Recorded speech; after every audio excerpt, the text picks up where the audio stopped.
Good morning students, welcome to TS in the school.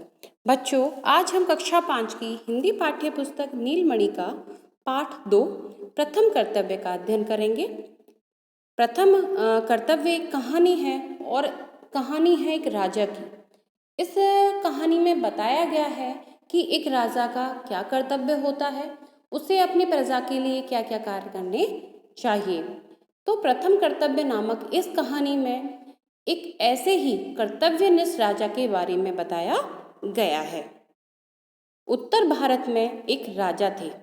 ठीक है, उत्तर भारत का कोई प्रांत होगा, वहाँ पर एक राजा थे जिनका नाम वीर प्रताप सिंह था। वे अपने सद्गुणों के कारण न केवल अपने राज्य बल्कि पड़ोसी राज्यों में भी विख्यात थे। सद्गुण होते हैं अच्छे गुण, जैसे कि वो अपने प्रजा की भलाई के लिए बहुत कार्य करते थे, उनकी देखभाल करते थे, उनकी सारी चीज़ों का ध्यान रखते थे। विख्यात का मतलब होता है प्रसिद्ध होना। ठीक है, सारे लोग उनको बहुत अच्छी तरीके से जानते थे। और उनका क्या नाम था? वीर प्रताप सिंह। उनका नेक विनम्र स्वभाव तथा प्रजा के प्रति प्रेम सबको अपनी ओर आकर्षित करता था। राजा विख्यात था, लेकिन क्यों विख्यात था? क्योंकि इनका जो स्वभाव था वह कैसा था? नेक था, विनम्र था, और वो अपनी प्रजा की देखभाल के लिए और जो प्रजा के प्रति उनका प्रेम था, इन सारी चीज़ों से लोग क्या होते थे? आकर्षित होते थे। राजा की पत्नी रानी रूपवती भी सर्वगुण संपन्न स्त्री थी। राजा की पत्नी का नाम था रानी रूपवती। वह कैसी थी? वो सुंदर तो थी, लेकिन सर्वगुण संपन्न भी थी, और वह राजा की सहायता भी करती थी। राजा और रानी दोनों अपनी प्रजा को अपना परिवार समझते थे। ठीक है, राजा का कर्तव्य यही होता है कि वह अपने प्रजा का ध्यान रखे। कैसे ध्यान रखे? जैसे वह अपने परिवार का ध्यान रखता है। अतः राजा को चाहिए कि वह अपनी प्रजा को ही अपना परिवार माने। तो राजा वीर प्रताप सिंह और जो रानी रूपवती थी, वो क्या करते थे? अपनी प्रजा को अपना परिवार समझते थे। एक बार उनके राज्य में भीषण अकाल पड़ा। भीषण का मतलब भयंकर वाला अकाल पड़ा। और अकाल पड़ता है तो क्या होता है? बारिश नहीं होती है। बारिश नहीं होगी तो पानी की कमी आ जाती है। पानी नहीं होती, फसलें नहीं उगती, और जब फसल नहीं होगी तो जो धीरे धीरे जो इकट्ठा किया हुआ अनाज है वह भी खत्म होता चला जाता है और पानी सूखता हुआ चला जाता है। लगातार 2 वर्षों तक पानी की एक बूंद तो क्या, बादलों ने दर्शन भी ना दिए। इतना भयंकर अकाल था कि 2 साल तक बादलों ने, यानी कि बारिश की एक बूंद भी नहीं हुई। बूंद तो क्या, बादल भी नहीं हुए आसमान में। राज्य में फसल ना होगी, लोग अन्न के दाने दाने के लिए तरसने लगे। जब बारिश नहीं होगी तो फसल भी नहीं उगेगी, और फसल नहीं उगेगी तो लोगों में के लिए जो खाने के लिए जो अन्न है उसकी कमी तो आएगी ही आएगी। तो क्या हुआ? लोग दाने दाने के लिए तरसने लगे।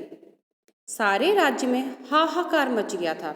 प्रजा की ऐसी दशा देखकर राजा ने अपने मंत्रियों को बुलाकर राज्य के अन्न भंडारों को खुलवाने का आदेश दिया। जब अन्न खत्म हो गया तो क्या हुआ? लोग त्राही त्राही करने लगे, हाहाकार करने लगे, दुखी रहने लगे। ठीक है, जब अन्न नहीं मिलेगा तो इंसान के वो मरने की कगार पर आ जाता है। तो जब राजा को पता चला तो अपनी प्रजा के लिए उसने अन्न भंडार, जो राजा के यहाँ अन्न भंडार थे जिनमें अनाज इकट्ठा रहता था, उनको प्रजा को खोलने की आदेश दे दिए। कहीं कोई भूखा या अन्न लेने से वंचित न रह जाए, इसलिए स्वयं अन्न वितरण की निगरानी करने का निश्चय किया। अब राजा ने देखा कि अन्न भंडारों के लिए उसने बोल दिया, तो कोई व्यक्ति भूखा या किसी को अन्न ना मिले, तो उसने कि राजा ने क्या किया? जो अन्न वितरण का जो जिम्मा था वह खुद ही ले लिया। ठीक है, वंचित का मतलब होता है कोई व्यक्ति छूट ना जाए, और वितरण का मतलब होता है बांटना। फिर क्या था? अन्न भंडार के खुलने की खबर आग की तरह फैल गई। सुबह से ही लोगों की भीड़ जमा होने लगती। राजा के कर्मचारी सुबह से शाम तक लोगों को अन्न बांटते। प्रजा राजा को दुआएं देती ना थकती। जब लोगों को पता चला कि राजा ने प्रजा के लिए अपने अन्न भंडार खोल दिए हैं, तो यह बात पूरे राज्य में कैसे फैल गई? आग की तरह फैल गई। जिस तरह आग बहुत जल्दी फैल जाती है, उसी प्रकार यह बात लोगों तक बहुत जल्दी पहुंच गई। तो क्या हुआ, लोग सुबह ही आ जाते अनाज लेने के लिए, और जो अनाज वितरण का ये कार्य था ये सुबह से शाम तक चलता रहता था। और इस कार्य के लिए क्या होता, फिर जो लोग थे, जो प्रजा के लोग थे, जो प्रजा थी, वह राजाओं को बहुत सारी दुआएं देती थी। लोगों को खुश देखकर राजा भी फूले ना समाते। जब प्रजा खुश होगी तो राजा भी खुश होगा। वे अपने राजा होने के धर्म का भली प्रकार निर्वाह कर रहे थे। जो राजा का कर्तव्य होता है अपनी प्रजा की देखभाल करना, तो राजा वही कार्य कर रहे थे। कुछ दिन इसी तरह बीत गए। एक दिन सूर्यास्त होने वाला था। सूर्यास्त का मतलब है सूर्य का अस्त होना, यानी कि सूरज का छिपना। सूर्यास्त होने वाला था।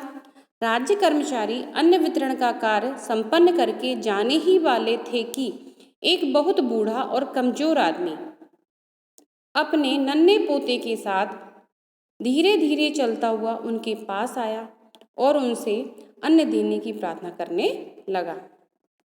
अन्न वितरण का कार्य कई दिनों से चल रहा था, और फिर एक दिन की बात है कि सूरज छिपने वाला था, और जो राज्य वितरण जो कार्य कर रहे थे, जो कर्मचारी थे, वो उसको समाप्त करके जाने वाले थे। तभी क्या हुआ, एक बूढ़ा जो कैसा था, बहुत ही कमजोर था व्यक्ति, और कैसा, उसके साथ एक छोटा सा उसका एक नन्हा सा एक पोता था, और वह धीरे धीरे चलते हुए उनके पास आया, क्योंकि वो बहुत अधिक कमजोर था। उनके पास आया और उनसे कहा कि मुझे अन्न चाहिए। राज्य कर्मचारियों ने कहा कि अब उनके काम का समय समाप्त हो चुका है, अतः कल आना। यह सुनते ही बूढ़ा चक्कर खाकर गिर पड़ा। जब बूढ़े आदमी ने उनसे रिक्वेस्ट की, उनसे कहा कि मुझे अन्न चाहिए, तो जो कर्मचारी थे उन्होंने कहा कि आज का काम हमने समाप्त कर दिया है, अब तुम ऐसा करो कल आ जाना। तो जब यह बात बूढ़े ने सुनी तो उसको चक्कर खाकर वह वहीं गिर पड़ा। बूढ़े के पोते ने बताया कि वे दोनों 3 दिनों से भूखे हैं, इसलिए उन्हें थोड़ा अनाज मिल जाएगा तो उनकी बड़ी कृपा होगी। जब बूढ़ा व्यक्ति चक्कर खाकर गिर जाता है तो जो उसके साथ पोता था वह बताता है कि हम दोनों ने 3 दिन से एक अनाज का दाना भी हमारे पेट में नहीं गया है, तो आप हमें थोड़ा सा अनाज दे दोगे तो आपकी बहुत अत्यधिक कृपा होगी। बूढ़े की ऐसी हालत देखकर राज कर्मचारियों को दया आ गई।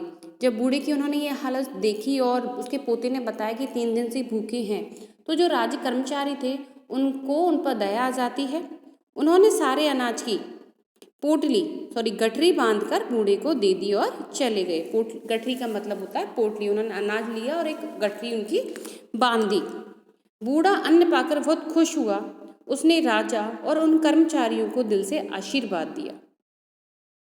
अपने बुढ़ापे और कमजोरी के कारण वह अनाज की वह भारी गठरी नहीं उठा सकता था, अतः सहायता के लिए इधर उधर दृष्टि दौड़ाने लगा। जो राज्य कर्मचारी थे, जो अन्न वितरण का कार्य कर रहे थे, वह उसको अनाज की गठरी देकर चले जाते हैं, तो बूढ़े को बहुत खुशी होती है। लेकिन जब वह अनाज की गठरी को उठाना चाहता है तो वह उससे उठती नहीं है, क्योंकि जो वृद्ध व्यक्ति था वह अत्यधिक कैसा था, कमजोर था। तो वह सहायता के लिए कहीं इधर उधर देखता है। राजा वीर प्रताप सिंह अपने महल की खिड़की से यह दृश्य देख रहे थे। जो कुछ ये सब हो रहा था, तो राजा अपने महल की खिड़की से ये सब देख रहे थे। उन्होंने तुरंत अपने राजसी वस्त्र उतारे और एक साधारण मनुष्य के वेश में उस बूढ़े के पास जा पहुँचे। अब क्या हुआ, जब राजा ये सारी घटना देख रहा था तो उन्होंने अपने जो राजसी वस्त्र थे उनको उतार दिया और एक साधारण वेश में उस व्यक्ति के पास पहुंच जाते हैं। उन्होंने बूढ़े को सहारा देकर उसकी गठरी उठाई और घर तक पहुंचाने चल दिए। बूढ़े व्यक्ति को उन्होंने सहारा दिया और उनकी अनाज की गठरी खुद ही लेकर उसके घर की तरफ चल देते हैं। अंधकार के कारण रास्ते में कोई उन्हें पहचान नहीं पाया। घर के नजदीक पहुंचते ही एक पड़ोसी ने उन्हें पहचान लिया। उसने बूढ़े व्यक्ति के कान में कहा, अरे, जो तुम्हारी गठरी उठाकर लाए हैं वे कोई साधारण व्यक्ति नहीं है, वे तो हमारे पालनहार राजा वीर प्रताप सिंह हैं। जब राजा अनाज की गठरी को लेकर बूढ़े के साथ जा रहे थे तो उस टाइम क्या अंधेरा था, तो रास्ते में उनको किसी ने पहचाना नहीं। लेकिन जब वे घर पहुंचते हैं तो बूढ़े का कोई पड़ोसी उन राजा को पहचान जाता है और धीरे से उस व्यक्ति के कान में बोलता है कि जो तुम्हारी अनाज की गठरी लेके आए हैं वो कोई साधारण व्यक्ति नहीं है, वो तो हमारे पालनहार राजा हैं हमारे। यह सुनते ही बूढ़ा राजा के चरणों में गिर पड़ा और उनसे क्षमा याचना करने लगा। उसकी आंखों में कृतज्ञता के आंसू भर आए। राजा ने उन्हें उठाकर गले लगाया और कहा, राजा केवल राज्य करने या प्रजा पर शासन करने के लिए नहीं होता, वह तो प्रजा के लिए पिता समान होता है। इसलिए उनके सुख दुख में उनकी सहायता करना तथा उनकी देखभाल करना उसका प्रथम कर्तव्य होता है। जब बूढ़े व्यक्ति ने अपने पड़ोसी की बात सुनी तो वह अत्यधिक कैसा हो गया, कृतज्ञ हो गया और उनसे क्षमा याचना करने लगा कि मैं अपने राजा से अन्न की गठरी उठवा के लाया हूँ।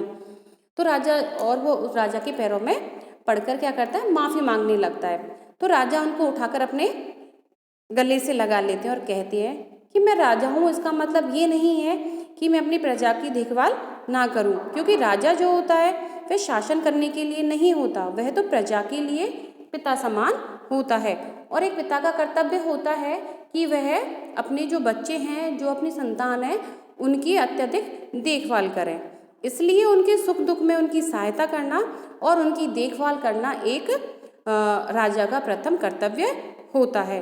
राजा के ऐसे मृदु वचनों को सुनकर बूढ़े की आंखें भर आईं। उसने राजा को कोटि कोटि धन्यवाद दिया। सच है, व्यक्ति अपने कर्मों से बड़ा होता है, ना कि पद से। कोटि कोटि का मतलब है अत्यधिक, बार बार। तो राजा के जब ऐसे मृदु और मीठे वचन जब व्यक्ति ने सुने तो उसकी आंखें भर आई, ठीक है, यानी कि उसकी आंखें भर आई, यानी कि वो रोने लग गया, इतना कि कोई राजा ऐसा भी हो सकता है। और वो राजा को अत्यधिक आशीर्वाद देता है और धन्यवाद देता है। अब इस पाठ से हमें यही शिक्षा मिलती है कि यह सही बात है कि व्यक्ति अपने कर्मों से बड़ा होता है, ना कि अपने पद से। तो बच्चों, आपको ये कहानी कैसे लगी? यह कहानी बड़े अत्यधिक रोचक थी ना। अब इसमें शब्दार्थ दे रखे हैं, अब इनको हम देख लेते हैं। सद्गुण, सद्गुण का मतलब होता है अच्छे गुण। भीषण, भयंकर। वंचित, छूट जाना। निर्वाह, बिताना। निर्वाह का क्या मतलब होता है? बिताना या व्यतीत करना। आशीर्वाद, दुआ। कृतज्ञता, आभार। विख्यात, प्रसिद्ध। हाहाकार मच गया, कोहराम मच गया। वितरण, बांटना। गठरी, पोटली। सहारा, मदद। कोटि कोटि, अनेक बार या बार बार। तो बच्चों, ये पाठ यहीं समाप्त होता है। और जो आपका जो वर्क है, जो PDF से आएगा, वह वर्क आपको अपनी होमवर्क कॉपी में करना है और वह कार्य आपको नीट एंड क्लीन करना है। और इस पाठ को आप एक बार और पढ़ना और उसको साथ के साथ काम तो आप करोगे ही, बट उसको याद भी करना है। तो बच्चों, आज का पाठ यहीं समाप्त होता है। धन्यवाद।